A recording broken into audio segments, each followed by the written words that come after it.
Jeff, from what your sources are telling you and all the people you talk inside of Hallis Hall with, what do you make of those comments that Griese made saying there is a miscommunication at times between the head coach and the quarterback? You know, Zubin, guys, of the 10,000 things that Matt Nagy thought he was going to be asked about the offense after the game on Monday night, that was not on the list. He was certainly taken aback, and he really punted and deferred to Nick Foles, who, as you said, Zubin, said, well, that's not exactly what I said to Brian Griese. He must have had a misunderstanding. Now, look, I covered Brian Griese in Chicago near the end of his career. He's a longtime quarterback.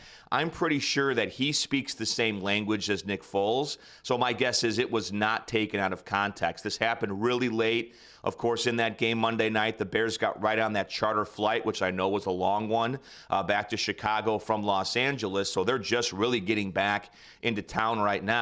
I've seen stuff like this happen with teams and the Bears before, where something might be said in a production meeting and it gets out on the air that they were not expecting. The fallout is usually not great. My expectation is that Matt Nagy, when he addresses the media at noon Central Time here in Chicago today, will try to offer up some sort of clarification. But the bottom line is, guys, you don't have to be a genius to know that this offense is not working well. I mean, it is broken. It is bad on every level. The play calling, quarterback play's been uneven, the offensive line, they're not using people the right way. So it doesn't surprise anyone to hear that, because clearly there are a lot of, kind of disconnects on offense right now. And Matt Nagy, even though he's got a good head coaching record, he does a great job, in my opinion, motivating that team. He's a player's guy.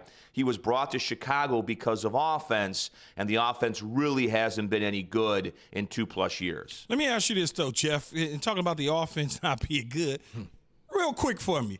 Well, when was the last time that they had a good offense? They brought in Tressman. They've got all sorts of offensive minds. The Chicago Bears, historically, is a defense, special teams, don't make mistakes on offense, win type football team. Keyshawn, that's why the frustration in Chicago is so palpable, even though the Bears are 5-2.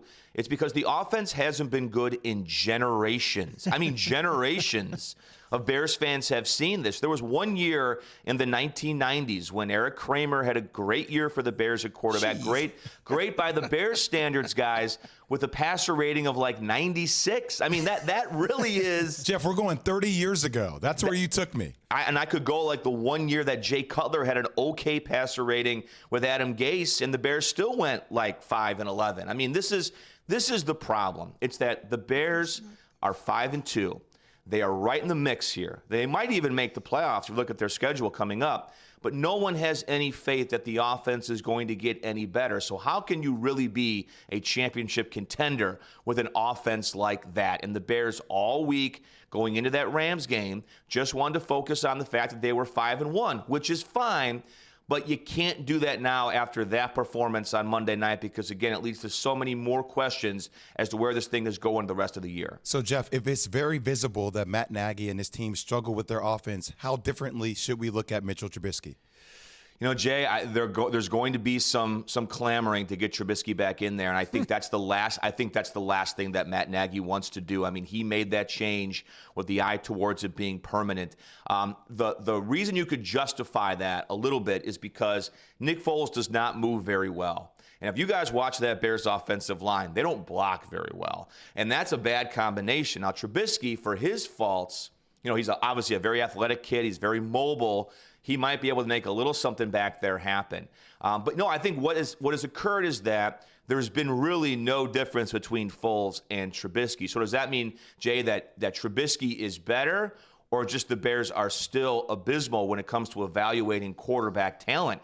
We talk about the lack of the offense for generations. I mean, the best quarterback in Bears history, guys, is Sid Luckman.